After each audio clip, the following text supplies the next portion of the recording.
Hey everybody, Josh Sigurdsson, World Alternative Media here, and according to The Sun, there is new footage that proves the Syrian government gassed their own people. Well, actually, no there isn't. It's quite the opposite actually, but The Sun is claiming that anyway. New footage which shows the horrendous aftermath of children suffering and dying has been released by none other than CNN, which we will not be showing on this channel due to the disgusting graphic content. The video is more of the same that we saw exhaustingly shoved down our throats in the media for weeks. Now, we here at WHAM aren't saying that there was no chemical attack. We are saying that it likely wasn't sarin gas, considering the white helmets weren't even wearing masks or gloves while treating victims, which is not possible. And we are saying that Assad did not gas his own people just days after being let off the hook following the Trump administration saying that they will leave it up to the Syrian people to decide his fate and will not work to overthrow him as the Obama administration had previously. The whole story is absolute nonsense. It's one of the most obvious false flags in years, as we've reported, but let's leave it to the experts. Like this one.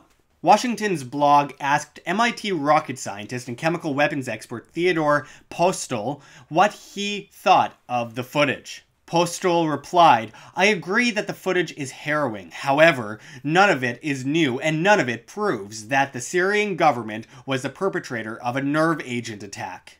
As such, this article merely falls into the category of propaganda."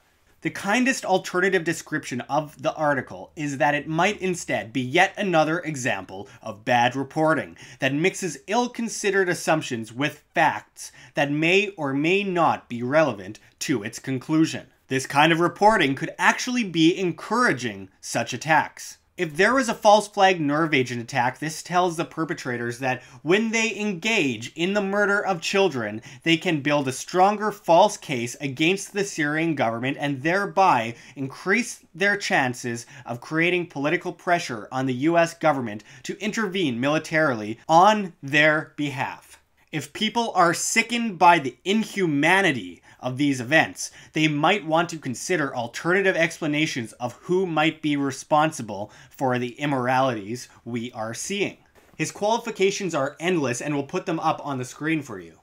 He is absolutely right in saying these false narratives make people in the region that much more unsafe. ISIS fighters, people the West armed and funded in the first place in their massive intervention in the Middle East, overthrowing dictators and destabilizing countries, are using this narrative to grow in size and scope.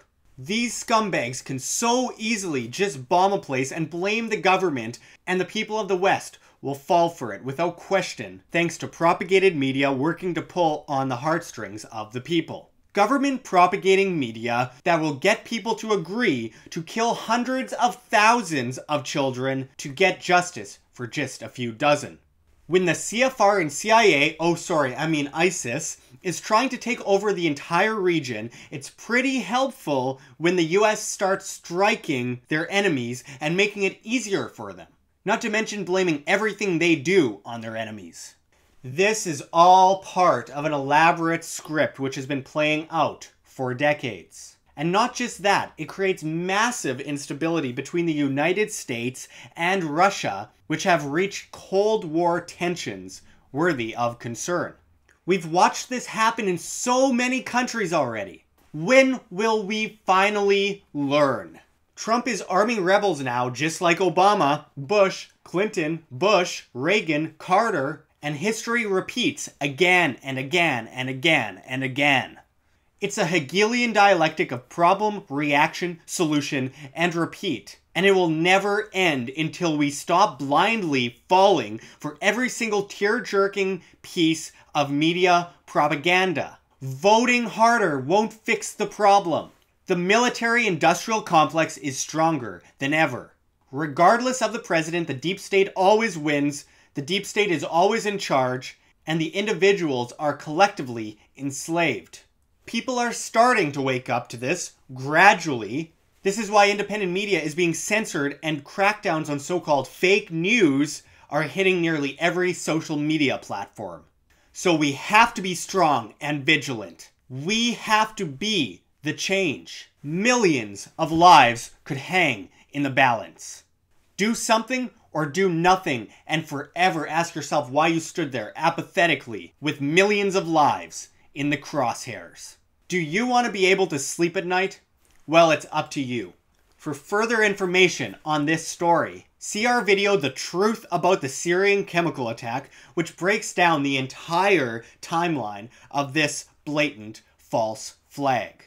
Thanks for watching, everyone. You can check the links below. GoFundMe, Patreon. We can't do it without you. Any donation is very much appreciated, especially as we are so incredibly demonetized and censored by YouTube. Also, check our Bitcoin address in the description and the comments, as well as on the screen, for you to scan, if you please. And also check our link to the Red Pill Expo, which takes place June 23rd and 24th in Bozeman, Montana, where you could see people like G. Edward Griffin, Lord Moncton, Robert Kiyosaki, Ty Bollinger, Mike Adams, Cynthia McKinney, James Corbett, Richard Gage, and so many other incredible individuals. We hope to see you there, but until next time, this is Josh Sigurdsson signing out from World Alternative Media. Find the truth, be the change.